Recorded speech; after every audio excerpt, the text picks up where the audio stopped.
I would love to see Scott Snyder write a Superman story, to be honest. It probably wouldn't be good as Batman, but yeah. So anyway, I watched this NXIVM documentary. I know we were supposed to talk about Paranormal Activity films, and we will get to it. But I really want to talk about this NXIVM thing. I watched this documentary about this cult, a sex cult, involving Allison Mack, Kirsten Cook, who were in Smallville. And when you watch it, you're like, and you watch Smallville now, and you watch this documentary, you're like, I'm glad Clark went with Lois. Who knows where he would have been with these crazy bitches. And I watched this documentary, and I was so weirded out by it.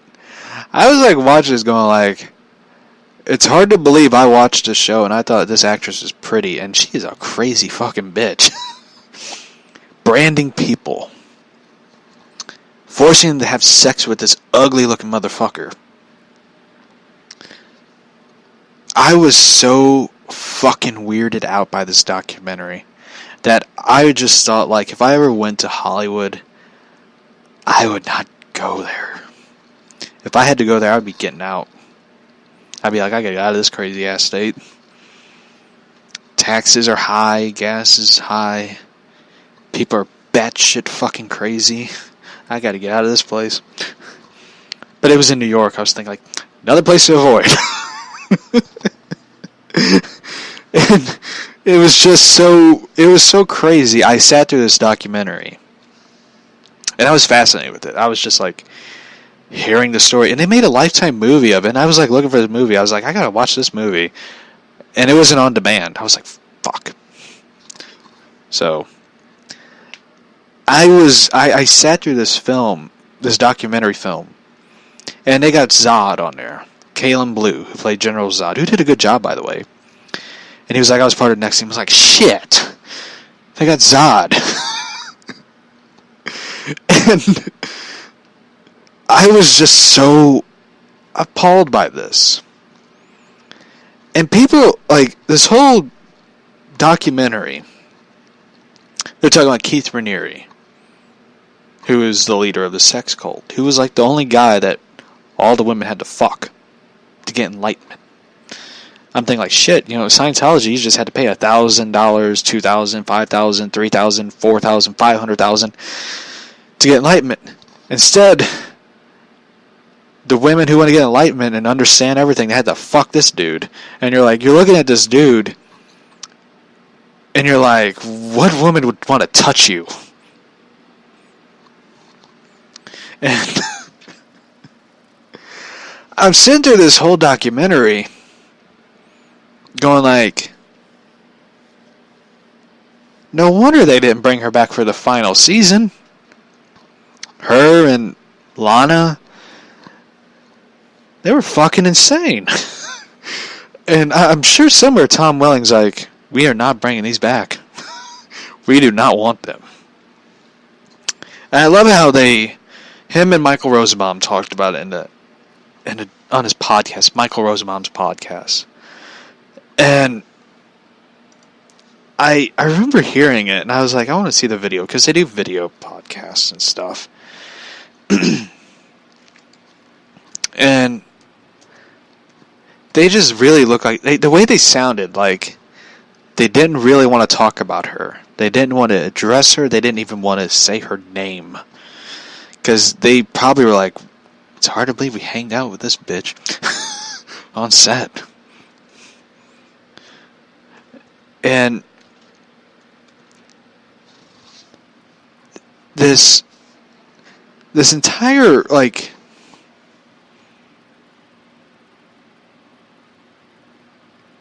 this entire podcast, like, it's really interesting, though, because they did a reunion of Smallville at Wizard World in Cleveland. And they recently also did the MegaCon in Orlando, and they had Kirsten Cook on there with them.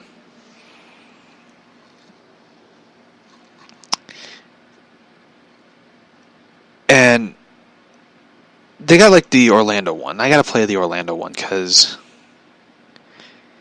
it shows like one part, like the video. Hold on. I don't know why I'm talking about Smallville all of a sudden. I have to talk about it. Like, they have Tom Welling on the left. You know, if you're watching the con, he's on the left. Kirsten Cook's in the middle. Michael Rosenbaum's on the right. Tom Welling has his arms crossed, like, I do not want to be with around this chick. And you have Michael Rosenbaum just trying to make light of it, you know, the situation and everything of it. But you watch the video, it's like he does not want to look at her. He does not want to look at Kirsten Cook. He's like, his arms are, you know, crossed. He's holding a microphone, and he just does not want anything to do with her. He does, like, there's one part where he's just like looking away from her. Like, it's interesting to watch people's reactions if they hear something crazy, and they do not want anything to do with.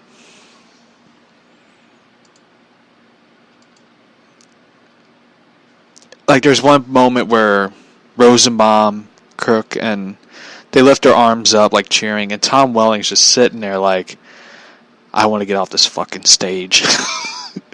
I do not want to sit with her. I do not want anything to do with her. And it's very, like, he does not look comfortable around her, and you really couldn't blame him. I would love to see him and Allison Mack sit together, because that would be interesting. But this whole sex cult that they were involved in, she was involved in the cult, Kirsten Cook, and she brought Allison Mack into it. And Mack got really heavily into it. And if you ever watch, like, this, like, Comic-Con, San Diego Comic-Con, like, Allison Mack really, I think, liked being around Tom Welling. I don't know if they were best friends or anything, but I think that's what it was. Like, I think they were best friends, and he got pissed about her being in this cult. I think that's what it was.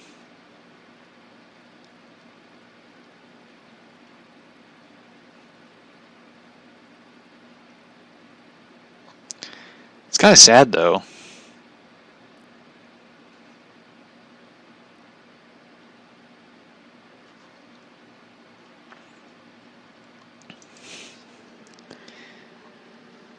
It's really weird, though.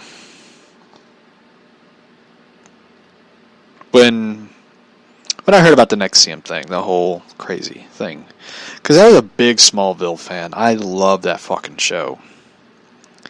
Like, I was really into, like, watching it, and I followed the episodes. My favorite episode is Crypto, when they brought in Crypto to Superdog.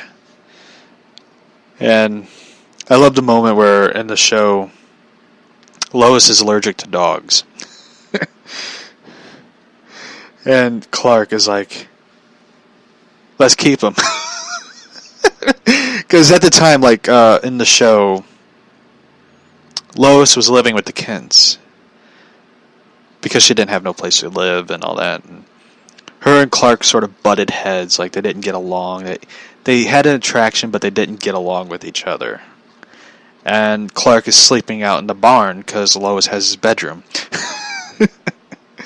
And I think it was that. And Clark brings in the dog, and the dog goes right near her, and she, like, sneezes, and he's like, we should keep him. It was just like, I really loved that episode because it was really funny, and episode. And I really love that episode. I really didn't care for. I forget which one. I forget which season it was. I think it was season 4 or 5. I really didn't care for the episode because, in that season, Lana was dating Dean Winchester. Jensen Ackles was in the show for a season, and he ends up getting spoiler alert. He ends up getting killed by being crushed by a meteor rock, which was pretty fucking amusing. It was actually the funniest TV death I ever laughed at. And Lois is dating Green Arrow, Oliver Queen. I really didn't like Oliver Queen when they brought him in, Green Arrow. I was just like, I hate this dude. Like, get him out of the show. And they end up casting him in it because he was going to be playing Aquaman in the Aquaman TV show, and surprisingly, nobody wanted to watch it. I watched the pilot episode. It's on DC Universe. I was just like, this is such a stupid episode. And I'm just like, why is Lou Diamond Phillips in this show? Poor guy. So, I really hated this season because it was just like, I was like one of those fans going like, Lois should be with Clark and not with Oliver Queen. And it's like, why the fuck is Jimmy Olsen in this show now? And the funny thing about it, which for those who don't know, Perry White, who appeared in the show, which is a good episode. Perry White is played by the guy who played Mr. Green in Clue. And he is actually married in real life to Annette O'Toole, who played Martha Kent on Smallville. For those who don't know, it was a really cool, funny moment because I was just like laughing. And there was like one episode on Smallville I really did not like because I thought it was kind of stupid because it's like very out of Lois Lane character. Out of character of Lois Lane, where they had Luke Duke from the Dukes of Hazzard, because John Schneider was in Dukes of Hazzard, and I think he played Bo. He played Bo Duke, and there was Luke Duke, and the guy who played Luke Duke showed up on the show as a politician who Clark idolized because he used the slogan like "Truth, Justice, the American Way." Clark looked up to him and stuff. And he ends up going with Clark. Clark ends up going with him because he was like going like, someone's blackmailing me and trying to expose my secrets and stuff. So Clark goes with him, and he ends up going to a strip club, and Lois Lane is one of the dancers. I'm just sitting there going like, you gotta be fucking kidding me. And I mean, there's a funny moment where Lois sees him going like, what the fuck? Basically going like, what are you doing here? And stuff. And she ends up giving Clark a lap dance. And it was kind of a funny moment, I guess. When you look back at it, it's like, looking back at it, it wasn't really... It was kind of like when you're watching it, you're like, it's very out of Lois Lane. Because, So.